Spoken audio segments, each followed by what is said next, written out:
नमस्कार. आज मी बनवत आहे शेगलाच्या पानांपासून डाळ. सर्वात आधी मी शेगलाची पाने स्वच्छ साफ करून धुवून बारीक चिरून घेते.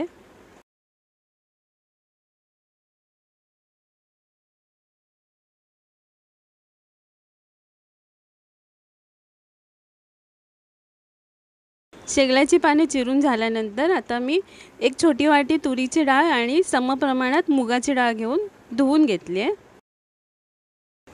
आता डाळी स्वच्छ धुतल्यानंतर मी त्या शेगलाची पाने आणि मिरची बारीक चिरून घालते. अजून एक अख्खा टोमॅटो पण बारीक चिरून घालते. आता मी हिंग, हळद, अर्धा कांदा बारीक चिरलेला, पाणी, चवीप्रमाणे मीठ घालून कुकरला 4 शिट्ट्या लावून शिजून घेतले. डाळ मी कढईत काढून घेतली आहे आणि रवीने घोटून घेते. आता मी गॅसवर डाळ उकळायला ठेवते. थोडंसं मी चवीप्रमाणे मीठ घालते.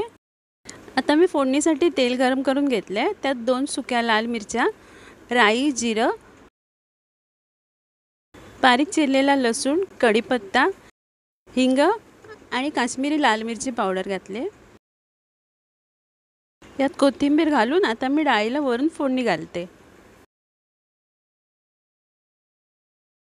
छान चविष्ट शेगलाच्या पानांपासून डाळ तयार झाली. आता दुसऱ्या रेसिपीसाठी मी इथे तोंडली स्वच्छ धुवून मध्ये चिरा लावून कापून घेते.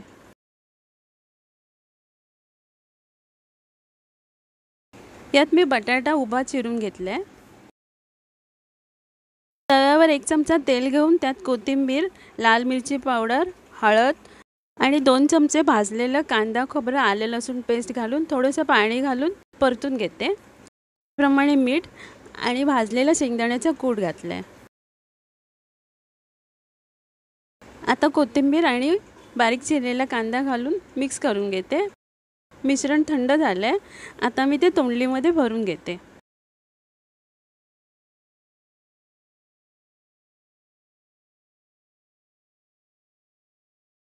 छोट्या कुकरमध्ये मी 1 चमचा तेल घालून त्यात कांदा घालून परतून घेते.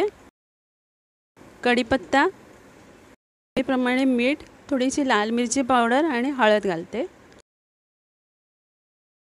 आता भरलेली तोंडली बटाटे घालून मिक्स करून घेते. थोडंसं पाणी घालते तोंडली शिजण्यापुरतं. आता कुकरचं झाकण लावून 2 शिट्ट्या काढून भाजी शिजून घेते. भरलेली तोंडलीची भाजी तयार आहे. आता मी ताटात सर्व करते.